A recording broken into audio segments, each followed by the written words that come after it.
Salut chers amis en Jésus-Christ et bon dimanche à vous tous. Nous rendons grâce au Christ pour ce 17e dimanche du temps ordinaire où nous méditons autour du thème « Comment immortaliser notre richesse ». L'Église nous propose la première référence comme le premier livre des Rois au chapitre 4, versets 42 à 44, la lettre de Saint Paul aux Éphésiens au chapitre 4, versets 1 à 6, et l'Évangile selon Saint Jean, chapitre 6, versets 1 à 15. Et notre lecture nous donne le thème « Comment immortaliser votre richesse ». Dans une société guidée par le principe du calcul, de la compétition, de la concurrence déloyale, de l'égoïsme, de l'individualisme, et parfois il est difficile de venir en aide aux gens qui sont dans le besoin. Néanmoins, grâce au prophète Élisée, selon la première lecture, et grâce à Jésus dans l'Évangile, nous sommes appelés à agir selon le principe de l'amour et non pas selon le principe du calcul. Et ce principe d'amour nous permet de rentrer dans une entente et dans un bon climat social et dans un esprit d'altruisme. Et c'est pourquoi, en regardant la première lecture, nous pouvons dire que le pain partagé, c'est le pain multiplié. Le pain partagé, c'est le pain multiplié. Dans quel sens? Notre première lecture donne un bel exemple de ce qui se passe dans la plupart de nos familles, de nos foyers, de nos communautés, lorsqu'il s'agit de partager nos biens, notre nourriture et d'autres infrastructures avec nos voisins et des étrangers des fois. Dans la première lecture, nous voyons un don de 20 pains d'orge et du grain frais dans l'épi, les prémices. Le don qui a été offert au prophète Élisée par un homme de Baal-Shalisha. Et contrairement au geste aimable de l'homme de Dieu de partager ses dons avec ses frères, les 100 hommes qui étaient avec lui. Son serviteur a vu dans le geste du prophète un homme qui pense aux autres au détriment de ses propres besoins. Et c'est pourquoi on se demande qui a raison ici, le prophète ou son serviteur? Qui se soucie le plus et qui se soucie le moins, le prophète ou son serviteur qui lui dit « Pense à toi-même parce que ce don ne peut pas suffire. » Maintenant, guidé par le principe de l'amour, le pain partagé est devenu multiplié. Élisée a investi dans ses frères et cela lui a valu une place dans les miracles de Jésus comme relaté dans l'évangile d'aujourd'hui, qui est une préfiguration des miracles de Jésus. Élisée a nourri 100 hommes avec 20 pains d'orge et de grains frais dans les pieds. Et nous avons vu ce que Jésus a réalisé dans l'évangile. Et pourquoi donner aux autres le peu qui nous reste? Dans notre société marquée par la méchanceté, dans la société marquée par la concurrence déloyale, dans notre société, il est de plus en plus courant que si tu rends visite à un ami, des fois un frère, une sœur, même une communauté religieuse, sans un préavis, sans les prévenir, tu risqueras d'être rejeté. Ou si tu es accueilli, tu seras accueilli sans soin, sans attention. La raison se trouve dans l'expression que nous entendons souvent. vous ne faites pas partie de notre budget.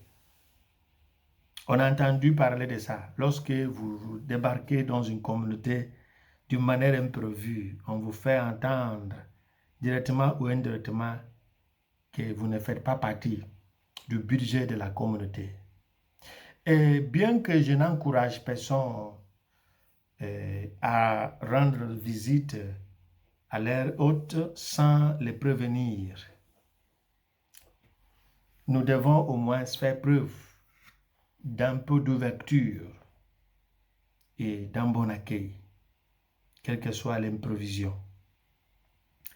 Mais pourquoi donner aux autres ou partager avec eux le peu qui nous reste, le peu dont nous avons besoin pour survivre? Paul nous invite à le faire lorsqu'il dit « Supportez-vous les uns les autres avec charité, sans égoïsme, avec douceur et patience. » Éphésiens chapitre 4, versets 1 et 2.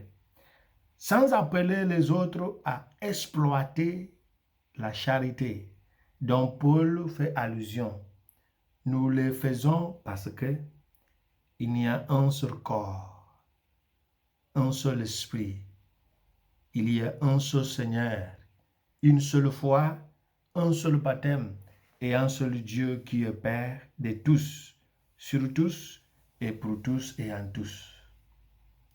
Verset 3 et verset 4. C'est pourquoi nous le faisons. Donc, la deuxième lecture donne le résumé, le lien entre la première, pourquoi Élisée a fait ce qu'il a fait, et pourquoi Jésus a fait ce qu'il a fait. Ça se résume dans la deuxième lecture. Et dans le principe de l'amour contre le principe du calcul, nous aurons bien ce qu'il nous faut pour bien vivre dans cette société marquée de l'indifférence. Dans une zone désignée comme l'autre côté de la mer de Galilée ou de Tibériade, Jésus a mis en avant une leçon durable.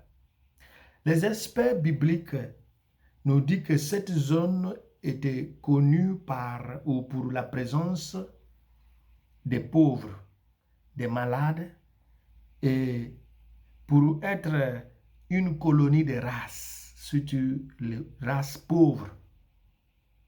C'est là que Jésus a fait ces miracles. Ça veut nous dire quelque chose. C'est pourquoi l'Évangile va mettre en évidence les choses que nous allons voir. Premièrement, après la séance de guérison, supposons de guérison des malades et des possédés, Jésus a vu la nécessité d'une autre guérison, la guérison matérielle, la fourniture de nourriture.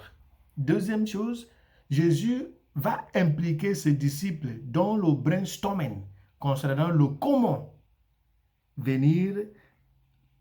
parvenir à cette guérison matérielle. Troisième, alors que Philippe se lance dans le calcul, André, qui est toujours connu par son don d'être le tisseur de liens, c'est lui qui montre au Père, qui conduit les gens au Père, qui conduit les gens au Maître. André se lance dans la solution de premier secours lorsqu'il dit « Il y a un petit garçon ici avec 5 pains et 2 poissons.